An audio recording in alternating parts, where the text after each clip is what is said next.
Hello and welcome back to my channel. Now, today I'm going to do something slightly different because I appreciate that it's been a while since I've done one of my Beatle related uploads.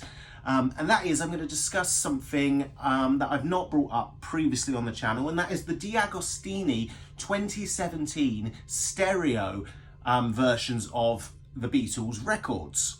Now, I know this might come as a surprise to most of you, especially given that we're in 2025 and there has in fact been some news or some rumour about there being new Beatle releases later on this year, namely the anthology. I hope to do a video on that soon, so please watch out for that video. But until then, if you could be so kind as to give this one a like, or even better subscribe to the channel itself, then that would be much appreciated. So where to start with this? Well, Deagostini is a publishing company. I'm pretty certain of that. And they, in conjunction with Apple, EMI, whoever, decided to repackage, questionable again, repackage the Beatles back catalogue and put it out in shops in a kind of magazine subscription style.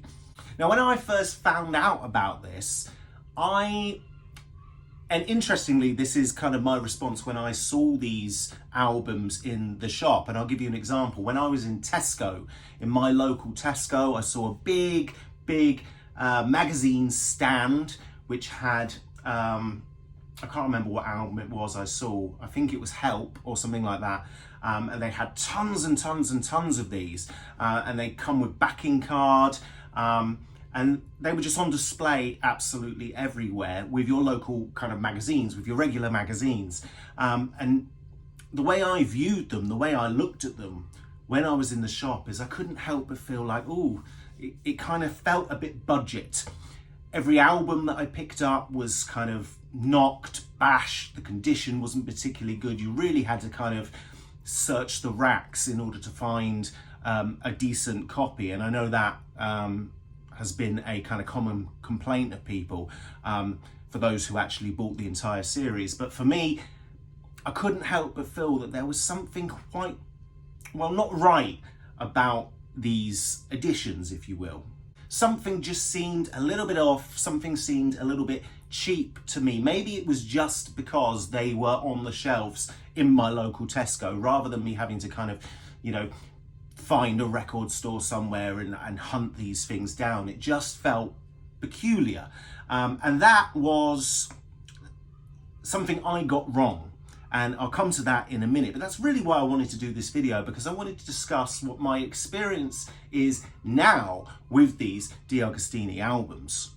Obviously, alongside all that, I have to admit that when I saw these records in our regular stores, I also just assumed, I made so many assumptions about them. I assumed that they were basically the 2012 stereos, which I have all of. I have all of the 2012 stereo vinyl albums of the Beatles back catalogue. And as we all know, they are digital.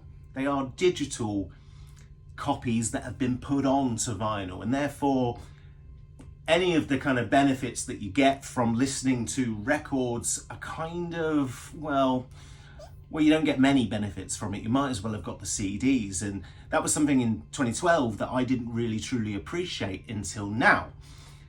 But yes, going back, I was kind of assuming that these were exactly the same. They were just put in new boxes and bunged in with a magazine, and you could just buy them for reasonable prices. I mean, the prices were something like £20 per single album, £30 for a double or a triple, which was great in terms of price. But again, something I looked at and I thought, well, this can't be right. There must be some cost cutting going on somewhere. But no, I actually have later found out, and I've recently found out, having bought a couple of these albums, that these were different pressings. So they were pressed, mixed, mastered, if you will, by Sean McGee. They were pressed by MPO.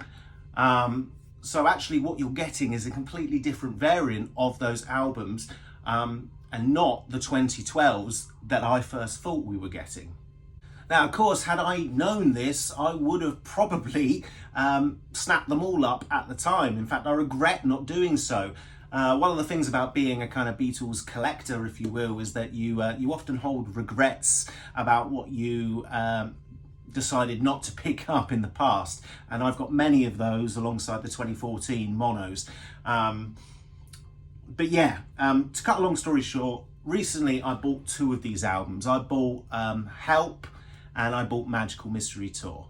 And the reason I bought those two is because I watched a load of other YouTube channels who do a far better job than I do, who suggested certain titles in terms of their sound quality. Now, these two have been kind of heralded as having superior sound quality to the 2012s, which again, I previously owned. So I picked up Help and I picked up Magical Mystery Tour, and my God, it blew my mind. Now, admittedly, I am a bit OCD, so I like all my records to be new. Now, that makes it really difficult if you're a Beatles fan, because you can't just go out and get a mono version of these records. You can't even get an analog stereo pressing of any of these albums. It's just, it's impossible. You need to go down the second-hand route, or you have to pay a fortune for pressings from various times, e.g. 2014. Obviously, you know, in terms of stereo, all I've got my hands on, analog-wise, is the Red and Blue albums, which sound absolutely great. Now, going back to the 2012s, there are certain albums that sound worse than others, and one of which is Help, as I've mentioned. It just sounds lifeless and flat and disappointing.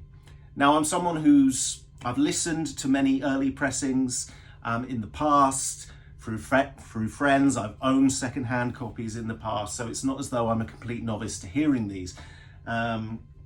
But yeah, it's very disappointing to realise so late in your collecting journey, like I did about 5-6 years ago, that actually the majority of what you own is digital. Now, these MPO releases, these ones done by Sean McGee, they are still digital to an extent, but they sound better. They sound better to my ears. The version of Help that I've got, which I won't get out because it's on the shelf, it's all neatly tucked away. That and Magical Mystery Tour, whatever they've done to them, they sound so much better. There's a clarity, there's a warmth to the vinyl. You know, both of these records that I own, and they're the only two that I own from Deagostini, they're on really good quality, thick 180 gram vinyl. I think it's slightly less than that, but it's still pretty good.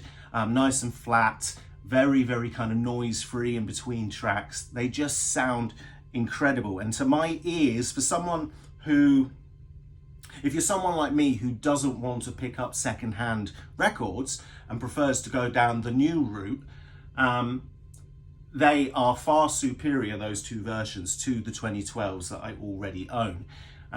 So yeah, I just wanted to kind of have my 2 pence about that, especially considering that, you know, I'd had my kind of I'd prejudged these records, which I shouldn't have done. And now I wish I'd got them, and I'm going to go back and get a few more. I've heard that With the Beatles as well is very good. It's a very good kind of sounding record. Again, superior than the 2012. So I probably will go back and pick that one up as well. I'm not going to get them all. I'm just going to get a couple here and there, so that I have something that sounds better in my collection. I like to collect multiples of albums as and when I can. I've recently been trying to collect some of the 1995 records as well, but again, I try and search for these in mint condition, so that does make my kind of task a little bit more difficult. But yeah, big lesson from this video, and the reason why I did it is I just wanted to say, if you come across a Deagostini record on eBay or anywhere like that, go for it. If you just own the 2012s, I actually think some of these do sound better and they are worth picking up. Now, I appreciate that if you're like me, finding one that's not bent or creased is going to be difficult, so really make sure that you you buy something where you've got pictures and you can see exactly what it is you're getting. Make sure you talk to that seller, get some sort of assurance as to how they're going to package and sell it, because there's nothing worse than receiving something bashed up in the post either. But definitely go out and search for those, because they're great.